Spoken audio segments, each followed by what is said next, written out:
beautiful, vibrant red color with the yellow on the inside. Here's another one.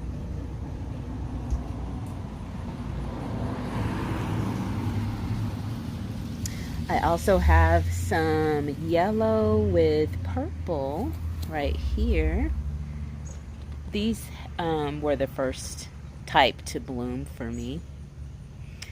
And then we have this beautiful yellow one. These are the largest ones that I have for the daylilies. All right, please check back, like and subscribe. Let me know, how are your daylilies doing? Are you getting lots of blossoms, and are you watering them every day? Okay, have a great day, and please come back